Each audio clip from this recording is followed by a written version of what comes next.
चलें पहला समाचार डिस्कस करते हैं। ये न्यूज़ यूपीएससी मेंस के लिए काम की है।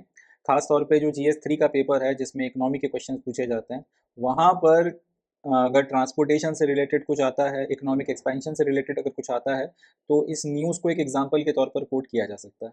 बिसाइड दिस यहाँ से 1-2 एमसीक्यूज़ भी बनते हैं और वो एमसीक्यूज़ किसी भी एग्जामिनेशन में पूछे जा सकते हैं। तो इसलिए चाहे आप सिविल सर्विसेज के एस्पिरेंट हों, चाहे आप डे 1 के एग्जामिनेशंस की प्रिपरेशन कर रहे हों, दोनों के लिए ये न्यूज़ इक्वली इंपॉर्टेंट हो जाती है। समाचार देखते हैं।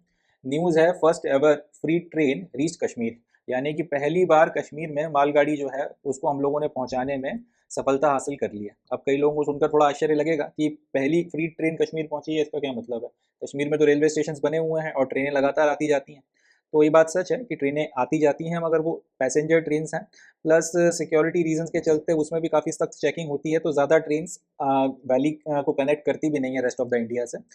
बट वो जो ट्रेन्स हैं उसमें सिर्फ पैसेंजर्स आते जाते थे, बहुत बड़ी मात्रा में उसमें कोई सामान का या फिर फ्रीट का जो है आवागमन नहीं होता था। डेडिकेटेड फ्रीट ट्रेन या फिर मालगाड़ी जो है पहली बार कश्मीर जो है पहुंचाई गई है। एंड ये इसलिए अपने आप में एक बहुत पाथ ब्रेकिंग खबर बन जाती है, क्योंकि अभी तक होता ये आ रहा है कि अगर कश्मीर वैली में आपको सामान पहुंचाना है तो आपको खास तौर पे रोड ट्रांसपोर्ट के ऊपर जो है वो डिपेंड करना पड़ता है। और रोड ट्रांसपोर्ट भी वेदर डिपेंडेंट है। जब बर्फ़ पड़ती है तब रोड की मदद से भी आप सामान जो है फिर नहीं पहुंचा पाते, 3-4 महीने काफ़ी समस्या होती है। उसके लिए फिर पहले से जो है सामान को स्टॉक करके रखना पड़ता है, और उसके लिए फिर अब होता यह है कि सर्दी शुरू होने के पहले बड़ी मात्रा में जो है ट्रक्स वगैरह भेजे जाते हैं। फिर वहाँ पे भी दूसरे इश्यूज बनते हैं, काफ़ी सारे प्रॉब्लम्स होती रहती हैं। बट पॉइंट यह है कि जितना भी गुड्स वैली में पहुँचाया जाता है, कश्मीर में पहुँचाया जाता है, उसके लिए ज़्यादातर रोड ट्रांसपोर्ट का इस्तेमाल किया जाता था और किया जाता है। और रोड ट्रांसपोर्ट जो है वो वेदर डिपेंडेंट है, सर्दियों में वो भी जो है काम का नहीं रह जाता। तो अब मगर ये जो ज्योग्राफिकल आइसोलेशन था, ट्रेन पहुंचने के साथ ही ये खत्म हो गया है। और इसी के साथ में अब ये होगा कि 12 महीने चाहे बर्फ गिरे चाहे ना गिरे, चाहे रोड आपकी ब्लॉक हो चाहे खुली हो, डजेंट मैटर, मगर आप कश्मीर में जो भी सामान आप पहुंचाना चाहते हो वो पहुंचा भी सकते हो। प्लस कश्मीर से अगर कोई सामान आप निकाल के कहीं और एक्सपोर्ट कर रहे हो तो वो भी कर सकते हो। अब ये जो फ्री ट्रेन है ये चली कहाँ से थी, तो पंजाब से ये शुरू हुई थी। और अनंतनाग में रिसेंटली एक गुड शेड जो है वो बनाकर तैयार किया गया है। बड़ी मात्रा में जब एक से दूसरी जगह पे हम लोग सामान ट्रांसपोर्ट करते हैं रेल्स की मदद से, तो उनको इस तरीके के गुड शेड्स में जो है रखा जाता है। उसके लिए पूरा का पूरा गुड शेड जो है बना के तैयार किया गया।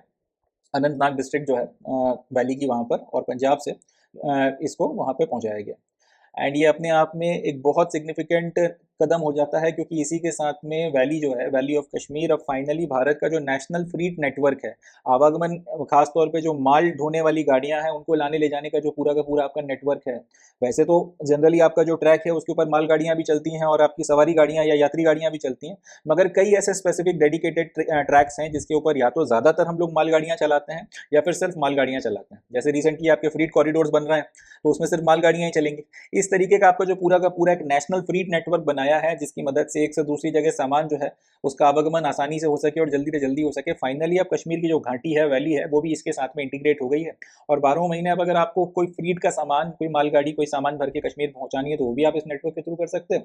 और कश्मीर से कोई माल अगर आपको बाहर कहीं भेजना है तो वो भी आप इसी नेटवर्क के थ्रू कर सकते हो। इसलिए अपने आप में बहुत ज़्यादा सिग्निफिकेंट हो जाता है।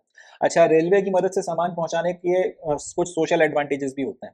अब जैसे रेलवे की मदद से यहाँ पर सामान पहुँचाया जाएगा तो इससे लोगों को जितने कॉस्ट में वो सामान मिल सकता है वो कम हो जाएगा, क्योंकि रेलवे की रोड और रेलवे के ट्रांसपोर्ट में अगर बात की जाए तो ट्रांसपोर्टेशन कॉस्ट रेलवे में कम लगता है। उसकी वजह यह है, एक तो आप जल्दी सामान पहुँचा पाते हो रेलवे की मदद से, दूसरी चीज़ ये है कि आप बहुत बड़ी मात्रा में रेलवे में सामान पहुँचा पाओगे। एक रेलगाड़ी उतना सामान लेकर जा सकती है जितना आपके 10 ट्रक या 20 ट्रक भी जो हैं कंबाइन तौर पे लेकर नहीं जा सकते। तो अब वो 20 ट्रक या फिर अपन मान लेते हैं लेट्स से 50 ट्रक के बराबर आपने माल रेलगाड़ी से भेजा, और वही माल आपने 50 ट्रकों की मदद से भेजा, तो एक तो वो 50 ट्रकों को वहाँ तक पहुँचाने में टाइम ज़्यादा लगेगा, दूसरा ये है कि फ्यूल ज़्यादा जलेगा, प्लस वही बात की रोड के ऊपर से जा रहे हैं, अगर मौसम आपका ख़राब है तो रुकना पड़ेगा, डिले होगा, वो सारी चीज़ें। अब इतना एफर्ट के बाद में जब वो सामान वहाँ पर पहुँचेगा तो ज़ाहिर सी बात है ट्रांसपोर्टेशन कॉस्ट और बाकी सारी चीज़ें उसमें एडअप हो जाएंगी, और इसके चलते उसकी कीमत बढ़ जाएगी। अब उसी की जगह अगर आपने उतना ही सामान रेलवे की मदद से अगर पहुँचाया है, रेलगाड़ी की मदद से अगर पहुँचाया है, तो उसमें ट्रांसपोर्टेशन कॉस्ट कम है, इकट्ठा एक बार में सामान पहुँचा दिया गया है, तो इसको आप कंपैरेटिवली कम दाम के ऊपर कंज्यूमर्स तक पहुँचा सकते हो। तो ट्रांसपोर्टेशन रेलवे की मदद से करने का सबसे बड़ा एडवांटेज ये है कि इससे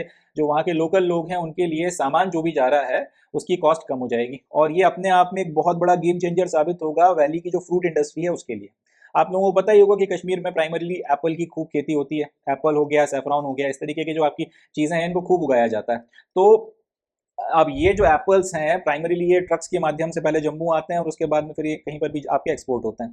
अब इसको ट्रक्स के साथ ही साथ रेलवे की मदद से भी भेजा जा सकता है। प्लस रेलवे में जैसा कि मैंने आपको बताया ट्रक से बहुत ज़्यादा मात्रा में सामान जा सकता है, तो बहुत बड़ी मात्रा में जो खेप है आपके जो सेब हैं उसकी, या फिर फ्रूट इंडस्ट्री का कोई भी दूसरा जो फ्रूट है वैली का, उसका पहुंचाया जा सकता है। इससे एक तो आप जल्दी और फ्रेश आपके सामान को मार्केट्स में या कंज्यूमर्स के पास पहुंचा सकते हैं, प्लस कम दामों में पहुंचा सकते हैं। कम दामों में पहुंचाएंगे तो कंज्यूमर ज़्यादा खरीदेगा, ज़्यादा खरीदेगा तो ज़्यादा डिमांड बढ़ेगी, ज़्यादा डिमांड बढ़ेगी तो इससे इन लोगों को ज़्यादा ऑर्डर्स मिलेंगे, और ज़्यादा ऑर्डर्स मिलेंगे फिर ज़्यादा कमाई करेंगे। तो इन सारी चीज़ों के चलते ये बहुत एक एडवांटेजियस कदम रहेगा, और इससे आपकी फ्रूट इंडस्ट्री जो है उसको बहुत ज़्यादा फायदा होने वाला है। वैली में जितना भी आपकी एप्पल के ऑर्चार्ड्स हैं वहाँ पर अब प्रोडक्शन बढ़ने वाला है, बढ़ेगा तो फिर वहाँ के जो लोकल मजदूर हैं उनको भी नौकरी मिलेगी, जो ऑर्चार्ड्स के मालिक हैं वो भी आपका पैसा कमाएंगे, और वो फिर इंडस्ट्री में अगर अगर इकोनॉमी में पैसा आएगा तो वो ट्रिकल डाउन करके हर एक व्यक्ति के पास में पहुंचेगा। The free trains will help goods to reach across the country in shortest possible time. वही बात जो मैंने कही कि अब ये फ्रूट इंडस्ट्री का सामान कम से कम वक्त में देश भर में पहुंचाया जा सकता है, और बाहर भी अगर आपको एक्सपोर्ट करना है वाटर वेज की मदद से तो इसको भी जो है आप वाटर वेज की मदद से पहुंचा सकते हो।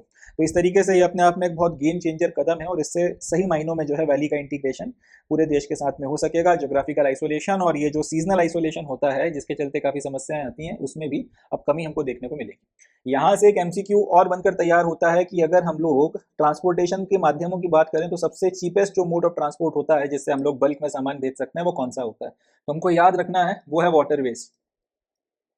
ये बहुत इंपॉर्टेंट है। वाटरवेज में सबसे कम जो है वो दाम लगता है, चीपेस्ट में अमाउंट में या चीपेस्ट कॉस्ट में आप अपना सामान एक से दूसरी जगह भेज सकते हैं। वाटरवे के बाद में दूसरा आता है रेलवे, और उसके बाद में आता है रोडवेज।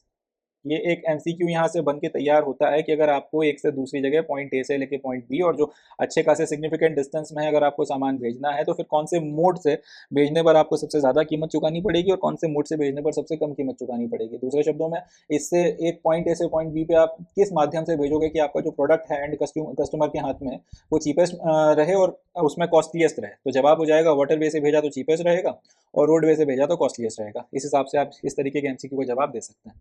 तो ये अपना पहला समाचार हो गया। अब हम लोग नेक्स्ट न्यूज़ की तरफ में बढ़ते हैं, सेकंड न्यूज़ देखते हैं।